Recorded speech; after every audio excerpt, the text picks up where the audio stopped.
জলের অপর নাম জীবন, আর সেই জীবন বাঁচাতেই নিত্যদিন লড়ে যাচ্ছে ঘাটাল লোকসভার অন্তর্গত দন্ডিপুরের 30টি পরিবার। পাইপলাইন ও ট্যাপ থাকলেও সেখান থেকে জল পড়ে না, দূর থেকে পানীয় জল বয়ে আনতে হয় মহিলাদের। 6-7 মাস হয়ে গেল, কার্তিক মাস থেকে তো আমরা জল পাইনি। জলের বিষয়ে কাউকে জানিয়েছেন? সবাইকে জানিয়েছি।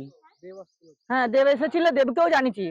দেবকে বলেছি যে আমাদেরকে জল চাই আর রাস্তা দেখুন। আমরা জল চাইছি, আমরা আর কিছু চাইনি, আমাদের শুধু জল আর রাস্তাঘাট। আর আমাদের এই যে সামনের রাস্তা এতখানি করে চলা যায়নি, বলছে বাগিয়ে দেবো। দেবকেও বলেছি যে আমাদের রাস্তা বাগিয়ে দিতে হবে, সে বলছে সব করে দেবো, সব করে দেবো। শুনলেন তো কিভাবে দিন কাটাচ্ছে দন্ডিপুরবাসী। কার্তিক মাস থেকেই জল নেই, প্রশাসন থেকে সাংসদ দেব সবাইকে জানিয়েও কোনো কাজ হয়নি। পঞ্চায়েতরা কেউ গা ঘামায়নি, বলছে বিল মিটাতে হবে তবে জল হবে। লোকের কলকে জল আনতে যায়, এই পুকুরে জল নেই, ছেলে পুলে নিয়ে আমরা টিকতে পারিনি। হ্যাঁ, একটা গরু ছাগলকে জল তুলতে পারিনি। গ্রামগঞ্জে উন্নয়নের দায়িত্ব যে স্থানীয় প্রশাসনের, সেই পঞ্চায়েতই নাকি মুখ ফিরিয়ে রয়েছে, এমনই অভিযোগ স্থানীয় বাসিন্দাদের। যদিও সাফাইকে 7 দিনের মধ্যে সমস্যা মেটানোর আশ্বাস দিয়েছেন পঞ্চায়েত প্রধান।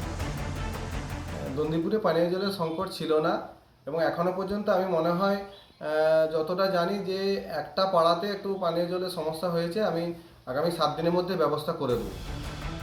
শাসক দলের উন্নয়নকে কটাক্ষ করে প্রতিদ্বন্দ্বী দেবকে একহাত নিয়েছেন ঘাটালের বিজেপি প্রার্থী হিরণ। আরে নতুন কোনো কথা নয় তো, 6 মাস ধরে জল নেই, আপনি কিছু নেই, কি আছে আপনি একটু বলে দেখান। বলুন, জল নেই, রক্তের কোনো রাখার কোনো ব্যবস্থা নেই, প্রসেস করার জায়গা নেই, হাসপাতালে বেড আছে, তলায় ছাড়পোকা, ইঁদুর, বিড়াল ঘুরে বেড়াচ্ছে। কবে মিটবে বীরসিংহের পানীয় জলের সমস্যা? শাসকের আশ্বাস শুধুই ভোট প্রতিশ্রুতি হয়ে থাকবে না তো। রিপাবলিক বাংলা।